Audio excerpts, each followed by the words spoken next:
అమరావతిలో జరుగుతున్నటువంటి లేఅవుట్ల పనుల గురించి అనుకూల పత్రిక, ఆ పత్రిక ఏదో కాదు ఆంధ్రజ్యోతే. ఆంధ్రజ్యోతిలో కూడా ఈరోజు ఒక సమగ్ర కథనం అయితే వచ్చింది. లేఅవుట్ల అభివృద్ధి అంతా నత్తనడకన ఉంది. ఇన్ఫ్రాస్ట్రక్చర్ ఏదైతే మౌలిక సదుపాయాల కల్పనలోనే ప్రభుత్వం ఫెయిల్ అవుతుంది. 2027 అక్టోబర్ నాటికి లక్ష్యంగా పెట్టుకొని పూర్తి చేయాల్సిన పనుల్లో 10% పనులు మాత్రమే పూర్తయ్యాయి. ఇక ఇట్లా ఉంటే కనుక పరిస్థితి రాజధాని రైతులకు రిటర్నబుల్ ప్లాట్లు ఏ రకంగా ఇస్తారు అనేటువంటి ఒక అద్భుత కథనాన్ని వండి వార్చింది. సో ఆ కథనం ఏంటి, ఆ కథనం వెనుకున్నటువంటి కథలేంటి అనేది మనం ఈ వీడియోలో తెలుసుకోవడానికి ప్రయత్నం చేద్దాం. అందరికీ ఒక రిక్వెస్ట్, దయచేసి వాచ్ టైం అదేవిధంగా వ్యూయర్షిప్ చాలా తక్కువగా ఉంది. ఛానల్ యొక్క సస్టైనబిలిటీకి ఇది ఒక ఆటంకంగా కలిగేటువంటి అవకాశం ఉంది. దయచేసి వ్యూయర్స్ అందరూ మర్చిపోకుండా వీడియోని చివరి వరకు చూడడానికి ప్రయత్నించండి. అదేవిధంగా ఒక లైక్ చేసి కొంతమందికి షేర్ చేసి ఈ ఛానల్ యొక్క సస్టైనబిలిటీని పెంచాల్సినటువంటి అవసరం అయితే ఉంది. ఏదైనా ఛానల్ తరపున అభ్యంతరకరమైన వ్యాఖ్యానాలు ఉంటే దయచేసి మీ అభిప్రాయాన్ని కామెంట్ రూపంలో తెలియజేయగలరు. అదేవిధంగా ప్రజాస్వామ్యంలో ప్రజా గొంతుకులుగా మారేటువంటి మాలాంటి వాళ్ళని ఆశీర్వదించాల్సినటువంటి బాధ్యత ప్రతి ఒక్కరిలో ఉంది. మర్చిపోకుండా వీడియోని చూడండి, మీ అభిప్రాయాన్ని తెలియజేయండి. ఈ ఛానల్ని నిలబెట్టేలాగా కృషి చేయాలని కోరుకుంటూ, ఇక ఈరోజు ఈ వార్త చూసిన తర్వాత కొంత ఆశ్చర్యం కలిగింది. నేను ఆల్రెడీ ఈ ఇష్యూ మీద వేరే వీడియోస్ కూడా చేసున్నాను.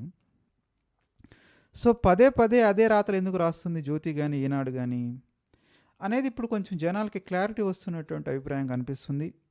మొదటి 2 ఏళ్ళు అంటే కంపలు కొట్టడం, చెట్లు పీకేయడం, ఇక మళ్ళీ ప్రారంభోత్సవాలు చేయించడం, ఇక ఈ ప్రస్థానం నడిచింది అలా. ఇక ఇప్పుడు ప్రస్తుతానికి 2 సంవత్సరాలు గడిచింది, బండి 3వ సంవత్సరంలో పడింది. మరి 3వ సంవత్సరంలో పడిన తర్వాత 4వ సంవత్సరానికి వచ్చేసరికి ఆటోమేటిక్గా రైతులు కానీ జనాలు కానీ అడుగుతారు కదా, ప్రశ్నిస్తారు కదా. అధికారిక భవనాలు కడుతున్నారు, అప్పుడో ఇప్పుడో ఇస్తామంటున్నారు, దట్ ఈస్ ఫైన్. బట్ వచ్చేసరికి అసలు లేఅవుట్ల పరిస్థితి ఏంటి, ఇన్ఫ్రాస్ట్రక్చర్ పరిస్థితి ఏంటి?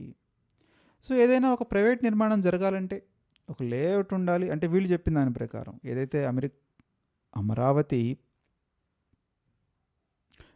అమరావతి సిఆర్డిఏ రూల్స్ ఫాలో అవ్వాలనుకుంటే ఆటోమేటిక్గా సిఆర్డిఏ ఇచ్చిన ప్లాన్ ప్రకారం వెళ్ళాలి, మాస్టర్ ప్లాన్ ప్రకారం వెళ్ళాలి. సో దాన్ని బట్టి వీళ్ళు ఇప్పుడు ఎల్పిఎస్ లేఅవుట్లు డెవలప్ చేస్తున్నారు. కాకపోతే ఆ డెవలప్మెంట్ అనేది చాలా స్లోగా ఉంది. సో ఎల్పిఎస్ లేఅవుట్లు లేకపోతే ఇక ప్రైవేట్ పెట్టుబడులు ఏమొస్తాయి? ప్రైవేట్ పెట్టుబడులు వస్తాయి, అభివృద్ధి చెందుతుంది. సో ఎల్పిఎస్ లేఅవుట్లు పక్కకి వెళ్ళిపోతున్నాయి, రైతులకు రిటర్నబుల్ ప్లాట్లు పక్కకి వెళ్ళిపోతున్నాయి. సో ఇవన్నీ జరిగితే స్వచ్ఛందంగా భూములు ఇచ్చేవాళ్ళు ఏమైపోతారు? వాళ్ళు కూడా భూములు ఇవ్వరు కదా. అందుకే ప్రభుత్వం చెప్పినట్టుగా ఇన్ఫ్రాస్ట్రక్చర్ పనులు అయితే ముందుకు సాగట్లేదు. కాబట్టి ప్రైవేట్ నిర్మాణం ఊపందుకోవట్లేదు. అమరావతిలో రియల్ ఎస్టేట్ ఢమాలని కూర్చుంది.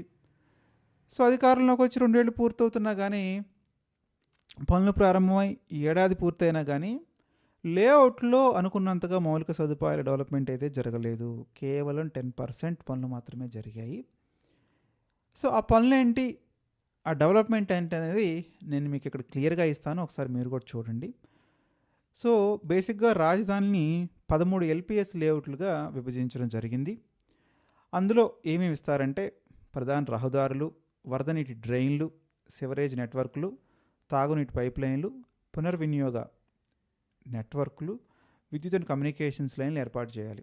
అదేవిధంగా స్ట్రీట్ లైటింగ్, సైకిల్ ట్రాక్లు, ఫుట్పాత్లు, అవెన్యూ ప్లాంటేషన్ వంటి ఆధునిక మౌలిక సదుపాయాలు క్రియేట్ చేయాలని సిఆర్డిఏ ప్లాన్స్ వేసింది. సో ఈ క్రమంలో భాగంగా 2014 to 2019 మధ్య 11 ఎల్పిఎస్ జోన్లకు టెండర్లు వేశారు. అప్పుడు ఎస్ఓఆర్ 2016 to 17 ఆధారంగా మొత్తం 16,213 కోట్ల అంచనాలతో పనులన్నీ కాంట్రాక్టర్లకు అప్పగించారు. అయితే అప్పుడు 14 to 19 మధ్య 410 crores ఆఫ్ వర్క్స్ మాత్రమే జరిగాయి. ఆ తర్వాత మళ్ళీ ప్రభుత్వం మారటం, 2019 to 24 అసలు పనులేమీ జరగకపోవటం, మళ్ళీ 2024లో జూన్లో కొత్త ప్రభుత్వం రావటం, ఎల్పిఎస్ లేఅవుట్ల పనులు మళ్ళీ తిరిగి ప్రారంభమయ్యారు.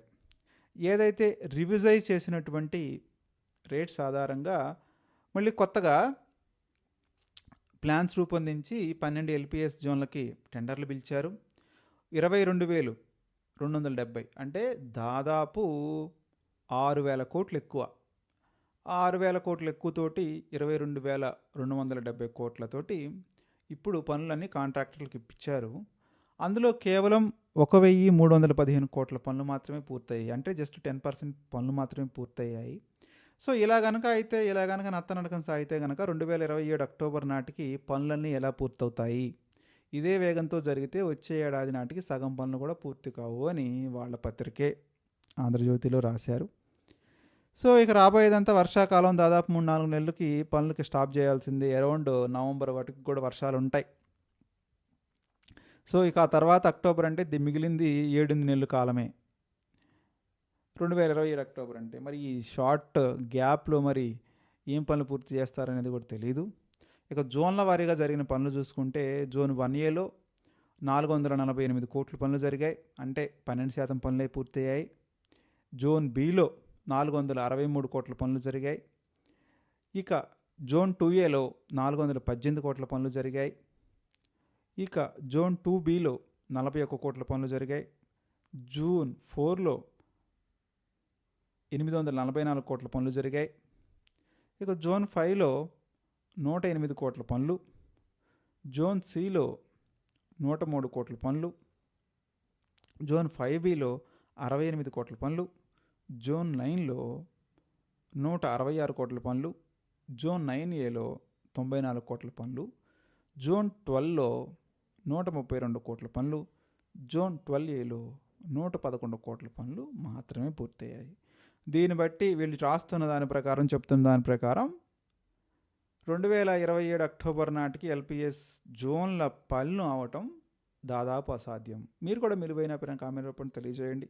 ఏదైతే గవర్నమెంట్ ఒక టార్గెట్ పెట్టుకుందో ఆ టార్గెట్ లోపల పూర్తి చేస్తారా లేదా మర్చిపోకుండా కామెంట్ చేయడానికి ప్రయత్నించండి.